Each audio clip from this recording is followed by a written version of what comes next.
नमस्कार दोस्तों। हमारे चैनल में आप सभी का स्वागत है।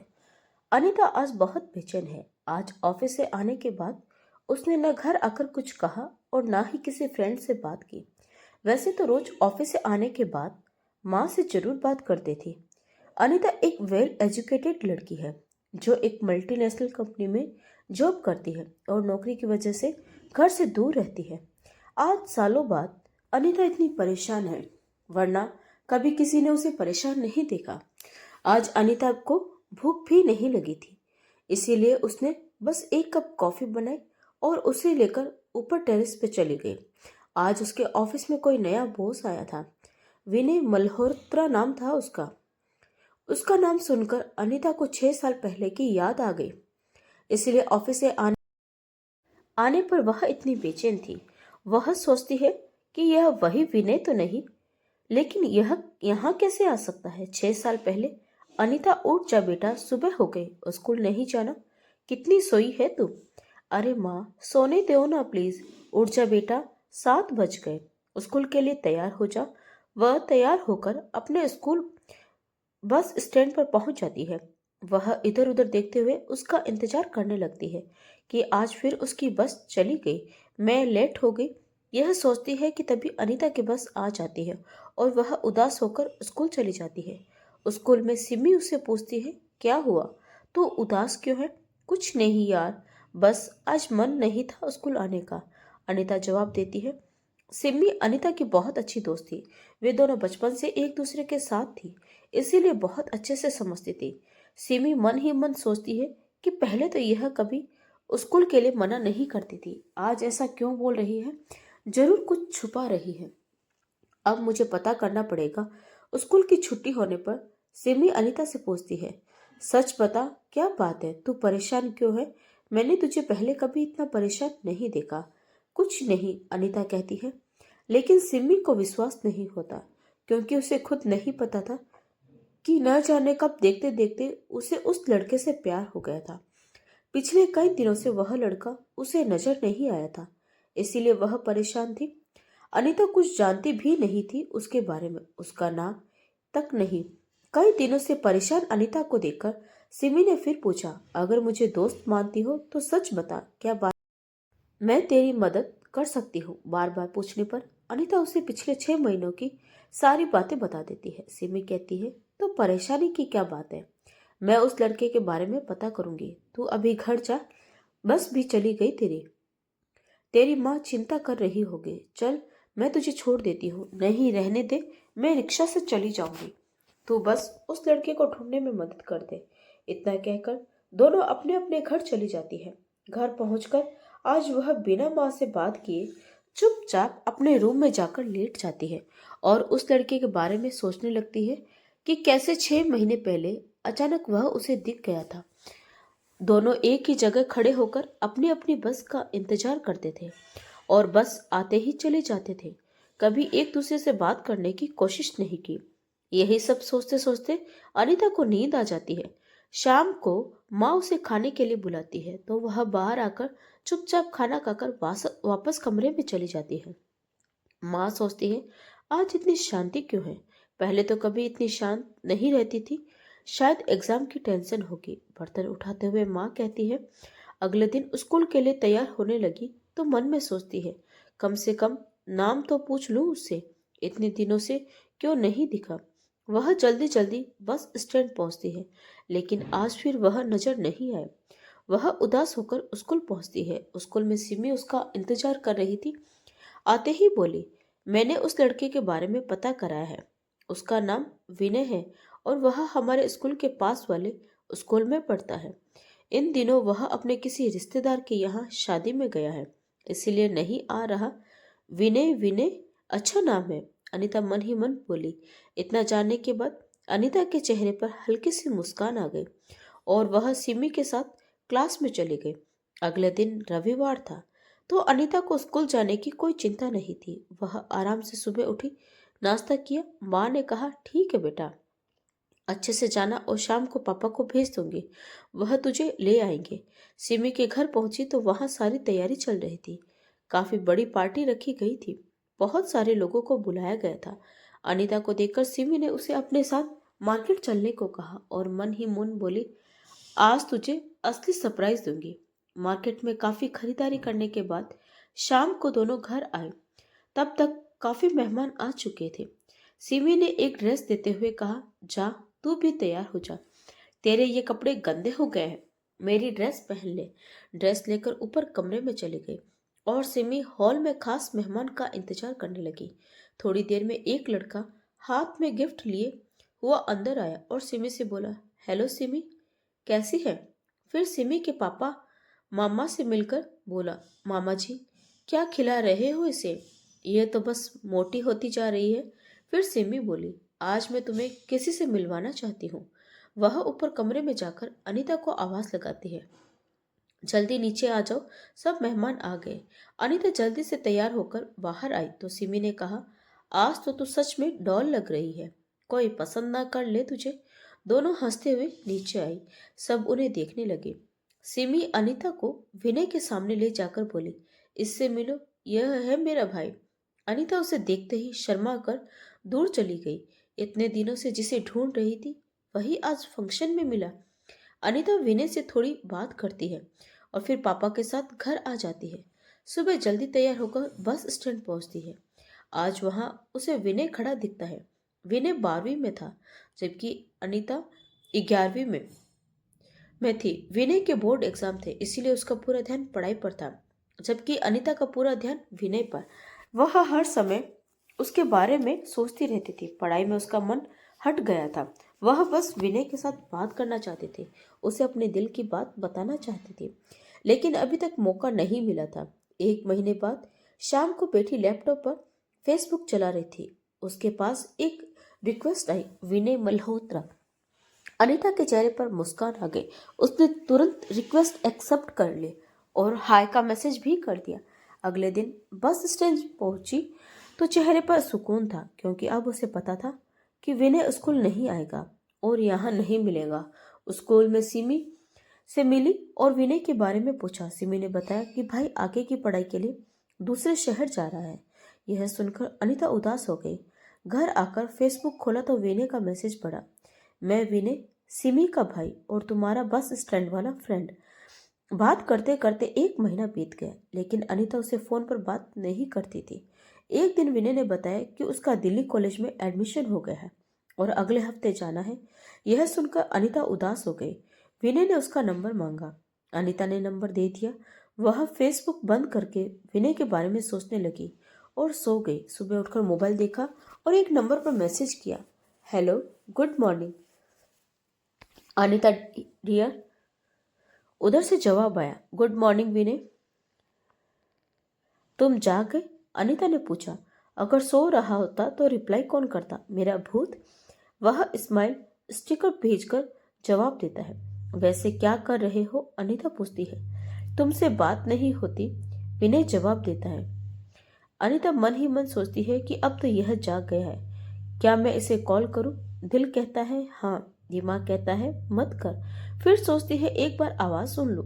काफी देर बात करने के बाद अनीता को अच्छा महसूस होता है और नीचे जाकर माँ से बात करने लगती है। तभी फोन में मैसेज आता है, मैं आज सिमी के घर जा रहा हूँ, मामा जी ने बुलाया है, क्या तुम भी आ सकती हो?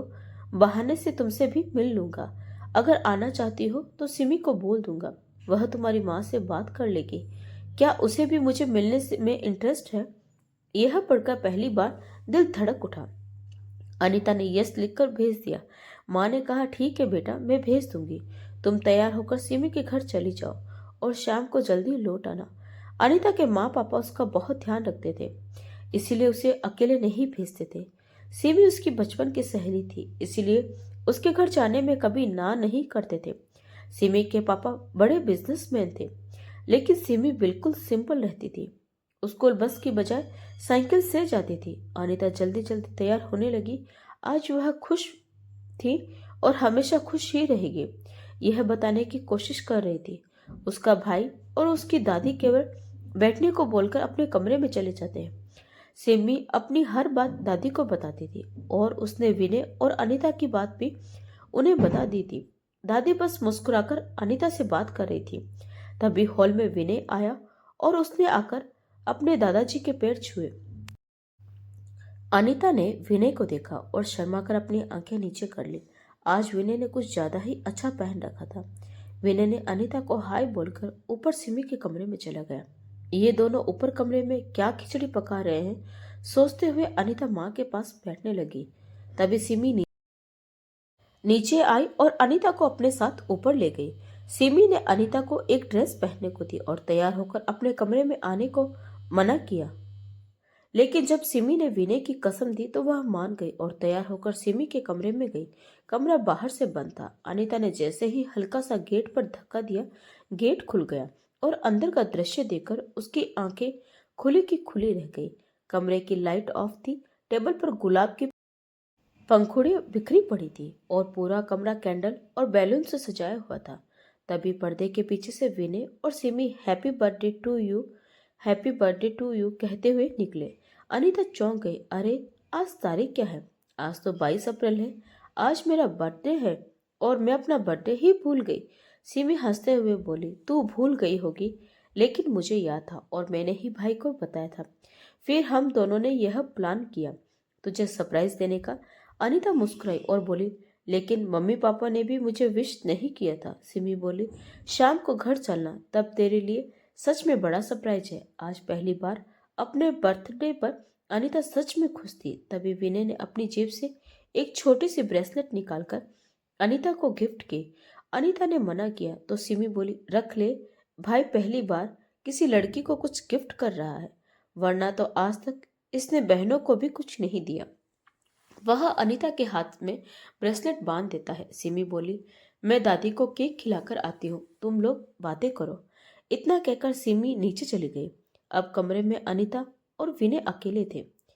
तभी विनय अनीता से कहता है, अनीता, मुझे तुमसे कुछ कहना है और इससे बेहतर दिन इसके लिए कोई और नहीं हो सकता।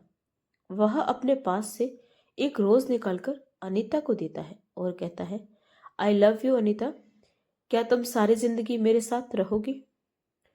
Will you be mine for ever?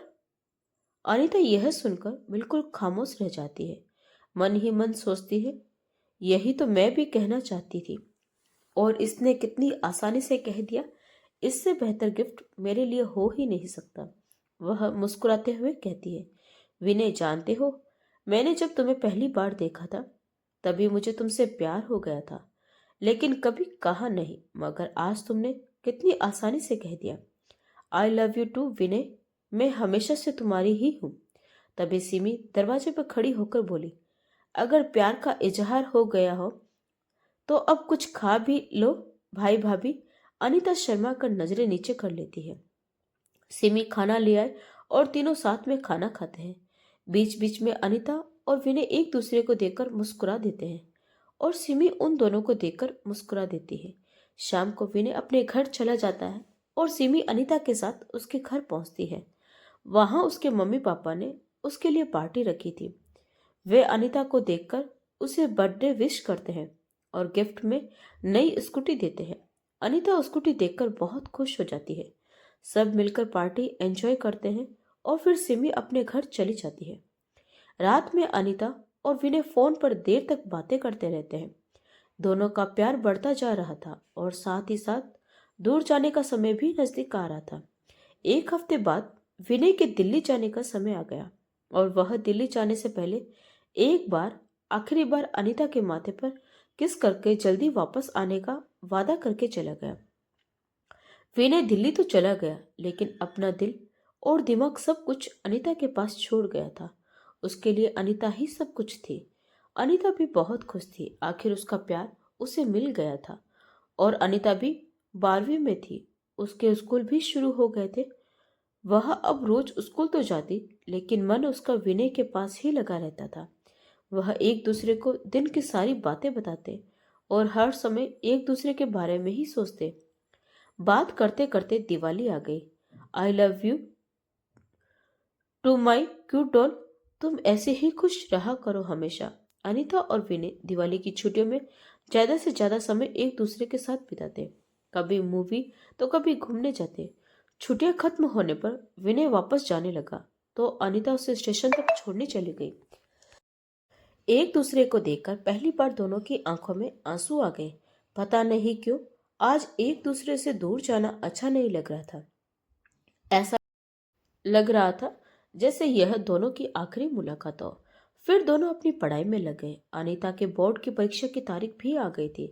उसने इस बार बिल्कुल पढ़ाई नहीं की थी। उसे बहुत मेहनत करनी पड़ रही थी। वह विनय से ज्यादा बात नहीं कर पाती थी।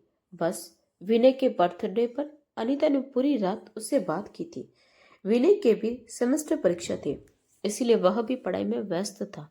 विनय के मम्मी पापा दिल्ली में सेटल हो गए थे और वह अब वही पारिवारिक जिम्मेदारियों के साथ रह रहा था। इसीलिए दोनों थोड़ी सी देर बात करके ही खुश हो जाते थे। उन्हें तो बस एक दूसरे की आवाज सुनकर ही खुशी मिल जाती थी। लेकिन कहते हैं ना, ज्यादा खुशी को अक्सर नजर लग जाती है। वही अनीता के साथ हुआ। अनीता की परीक्षा खत्म होने वाली थी। बस 2 परीक्षा बाकी थी। तभी एक दिन उसने विनय को फोन लगाया। उसका फोन बंद आ रहा था। वह पूरा दिन फोन करती रही, बंद ही रहा। उसने सिमी को कॉल करके पूछा तो सिमी ने कहा उसे कुछ नहीं पता। अनीता बहुत परेशान हुई। उसने पढ़ाई नहीं की और बिना पढ़े परीक्षा देने चली गई। परीक्षा से लौटकर उसने फिर फोन लगाया, लेकिन फोन अब भी बंद था। सोशल साइट पर भी खोजा, पर वहां भी वह नहीं मिला। अनीता बहुत परेशान थी। 3 दिन हो गए उनकी बात नहीं हुई थी। वह उसके सिवा कुछ सोच भी नहीं पा रही थी। परीक्षा भी खत्म हो गई थी, पर उसे कुछ समझ नहीं आ रहा था कि विनय को क्या हुआ, वह कहाँ है, कैसा है। जब अनीता के सारे दस्तावेज बंद हो गए तो वह उम्मीद लेकर सिमी के घर गई। लेकिन वहां जो हुआ वह उसने कभी सोचा भी नहीं था। सिमी अनीता को देखकर पहले खुश हुई, लेकिन जैसे ही अनीता ने विनय के बारे में पूछा, सिमी बोली, मुझे भाई के बारे में तुमसे कोई बात नहीं करनी। वह बस अब तुमसे बात नहीं करना चाहते। मैं और कुछ नहीं जानती। तुम भी उन्हें भूल जाओ। सिमी की बात सुनकर अनीता को कुछ समझ ही नहीं आया। उसका कसूर क्या था? उसने ऐसा क्या किया कि विनय उससे बात नहीं करना चाहता? अनीता चुपचाप घर लौट आई। उसने आत्महत्या तक की कोशिश की, लेकिन माँ पापा ने बचा लिया। सिमी ने भी उससे बात करना बंद कर दिया। अनीता बिल्कुल अकेली हो गई थी। परीक्षा का परिणाम आया। वह अच्छे नंबरों से पास हुई थी, लेकिन उससे खुशी नहीं हुई। नए कॉलेज में दाखिला नहीं लिया। अनीता हंसना मुस्कुराना सब भूल गई थी। 3 साल तक वह कॉलेज नहीं गई। बस एक ऐसी जिंदगी जी रही थी जिसमें सांस तो थी लेकिन जीवन नहीं। बाद में वह कॉलेज की पढ़ाई के लिए बेंगलोर चली गई। उसे अब यकीन हो गया था कि विनय कभी वापस नहीं आएगा। 6 साल बाद आज ऑफिस में नए बॉस का नाम सुनकर उसे फिर विनय की याद आ गई। अनीता सोचने लगी कि काश वही विनय हो तो मैं जरूर पूछूंगी कि क्यों छोड़कर गए थे, क्या हुआ था, मैंने ऐसा क्या बिगाड़ा था जो मेरे प्यार की इतनी बड़ी सजा दी। यही सोचते सोचते उसे नींद आ गई। अगले दिन रविवार था, ऑफिस की छुट्टी, इसीलिए अनीता देर तक सोती रही। सुबह 11 बजे मम्मी की कॉल से उसकी आंख खुली। मम्मी से बात करते ही उसे सिमी की याद आ गई। उसने कॉल किया, सिमी कैसी है तू? सिमी बोली, मैं ठीक हूँ, तू कैसी है? अनीता बोली, बस इतनी ही दोस्ती थी ना हमारी। सॉरी सिमी, उस समय मुझे कुछ समझ में नहीं आया कि मैं क्या करती। तू जानती है ना मैं विनय से कितना प्यार करती थी। उसके बिना रहना मेरे लिए बहुत मुश्किल था, और तुझे देखती तो हमेशा उसकी याद आई है, इसीलिए तुमसे दूर हो गई। मैं अच्छी हूँ, अनीता ने आंसू पोंछते हुए कहा। आज सालों बाद इतना रोई थी। आज उसे अपनी गलती का एहसास भी हो गया था कि उसने विनय की किए की सजा सिमी को दी थी। वह तो खुद ही अपनी ही गुनहगार थी। और तू अभी कहाँ है? सिमी ने पूछा। मैं बेंगलोर में हूँ, और तुमसे एक बात पूछूं? सच सच बताएगी? अनीता ने कहा, पूछ, मैं तुमसे कभी झूठ नहीं बोलूंगी। सिमी बोली, भाई इस टाइम पर कहाँ है? अनीता ने पूछा। सिमी पहले तो थोड़ी शांत हो गई, फिर बोली, भाई कुछ दिन पहले तक तो दिल्ली में थे, लेकिन वह बेंगलुरु जाने की बात कर रहे थे। इतना बोलकर बोली, काफी डर लग रहा है। बात करने के बाद पता नहीं कल क्या होगा। सबको पता चल ही जाएगा। और वह आज भी भाई से उतना ही प्यार करती है। वह अपने आप को कैसे संभालेगी? भाई को तो पता भी नहीं कि मैं बेंगलुरु आई हूँ। उधर सिमी से बात करने के बाद अनीता को पूरा यकीन हो जाता है कि हो ना हो उसका नया बॉस विनय ही है। एक वह विनय से कहती है, एक बात पूछूं? विनय अनीता से कहता है, हाँ पूछो। अनीता जवाब देती है, अगर मैं तुम्हें छोड़कर गया तो तुम क्या करोगी? विनय पूछता है, मैं तुम्हारी जान ले लूंगी। दोबारा छोड़कर जाने की बात की तो अनीता गुस्से में बोलती है, अरे अरे, मेरा क्यूट सा बच्चा तो धमकी भी देता है। अच्छा बाबा, सॉरी, नहीं जाऊंगा कभी छोड़कर। विनय अनीता के कान पकड़कर बोलता है और फिर दोनों हंसते हैं। अनीता अपने और विनय के बारे में सोच ही रही थी। उसकी आंखें नम थी।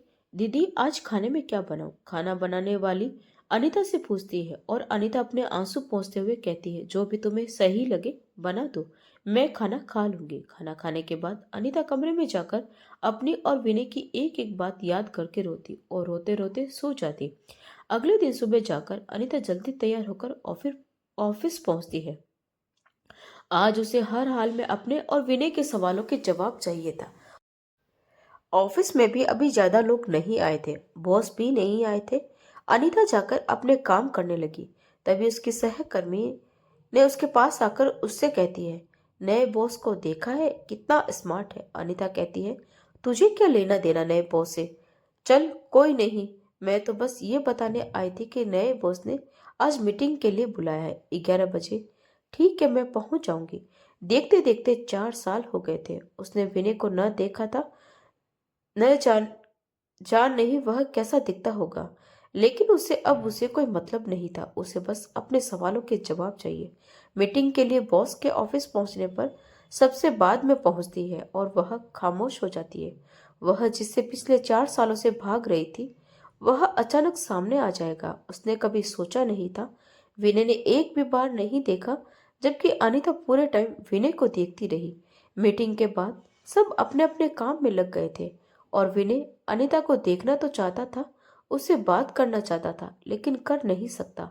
वह नहीं कर सकता कि मैं हर रोज अनीता को उदास नहीं देख सकता, लेकिन सच भी तो नहीं बता सकता, वरना वह पूरी तरह टूट जाएगी। मेरा उसे दूर रहना ही सही है। मैं उसकी जिंदगी खराब नहीं कर सकता। उधर अगली सुबह अनीता जल्दी से तैयार होकर ऑफिस के लिए निकल गई। विनय भी अनीता को देखने के लिए ऑफिस जल्दी चला, लेकिन फिर फोन रखकर बोला, हेलो मिस नेहा। तभी विनय से पहले कुछ बोलता उससे पहले ही वह सीधे विनय से बात करती है। विनय से सवाल करती है, तुमने ऐसा क्यों किया? अगर तुम्हें मुझसे प्यार नहीं था तो पहले ही बोल देते।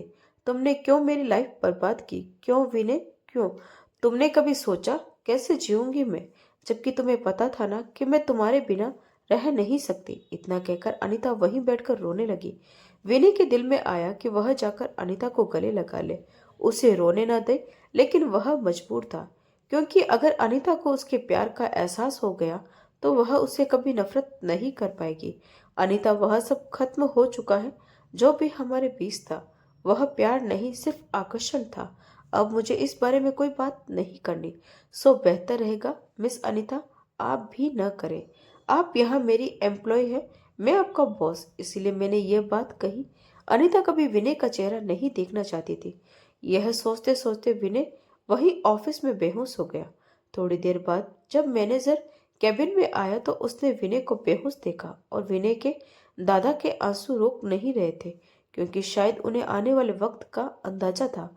वह डॉक्टर से बोले, डॉक्टर, मेरा बेटा ठीक हो जाएगा ना? देखिए मिस्टर मल्होत्रा, हमने आपको पहले ही बता दिया था, यह उसके लास्ट स्टेज है और कब क्या हो जाए हम कुछ कह नहीं सकते। डॉक्टर की इन सब बातों से बेखबर अनीता ऑफिस से अपने फ्लैट पर गई। माँ को कॉल करके अपने आने के बारे में बताया और जल्दी जल्दी अपना सामान पैक करने लगी। वह रोते रोते अपना सामान पैक करके स्टेशन के लिए निकल गई। स्टेशन पर बैठकर ट्रेन का इंतजार कर रही थी, लेकिन ट्रेन आने में अभी 30 मिनट बाकी थे। तभी अनीता का फोन बजा। फोन विनय के घर से है। हेलो, कौन? अनीता ने पूछा।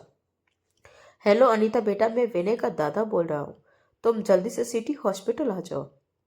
विनय बार बार तुम्हारा ही नाम ले रहा है। हॉस्पिटल का नाम सुनते ही अनीता के दिमाग ने काम करना बंद कर दिया। क्या हुआ विनय को? उसे कुछ समझ में नहीं आ रहा था। वह जल्दी से स्टेशन से निकलकर टैक्सी लेकर हॉस्पिटल पहुंची। हॉस्पिटल के बाहर ही उसे सिमी मिल गई। सालों बाद सिमी अनीता से मिली थी। तुम यहाँ कब आई? अनीता ने पूछा। कल ही आई हूँ, भाई ने बुलाया था, सिमी बोली। और फिर दोनों जल्दी जल्दी हॉस्पिटल के अंदर गई। सिमी विनय के दादा को जानती थी, इसलिए उसने अनीता को बताया कि विनय को दिल की बीमारी है और उसके पास अब ज्यादा टाइम नहीं है। अब वह आखिरी बार मिलना चाहता है। वह जल्दी जल्दी भागते हुए विनय के आईसीयू वार्ड की तरफ बढ़ गई। डॉक्टर ने उसे अकेले मिलने की इजाजत दी। अनीता को देखकर विनय की आंखों में आंसू आ गए और वह बोला, मैं जा रहा हूँ। मैं अब कभी अपना चेहरा नहीं दिखाऊंगा। अनीता अपने हाथों से उसका मुंह बंद कर अनीता बोली, तुमने मुझे क्यों नहीं बताया विनय? प्यार करते थे ना मुझसे, फिर सारी तकलीफ अकेले ही क्यों सहते रहे? विनय के सर पर हाथ फेरते हुए अनीता बोली, क्या बताता अनीता? उस दिन तुमसे बात करने गई थी, तभी मुझे चक्कर आ गया। हॉस्पिटल ले गए तो डॉक्टर ने बताया कि मुझे दिल की बीमारी है। मेरे पास कुछ सालों का ही टाइम है, कितना यह भी नहीं पता। मुझे कभी भी कुछ भी हो सकता था। पहले तो मैं बहुत डर गया।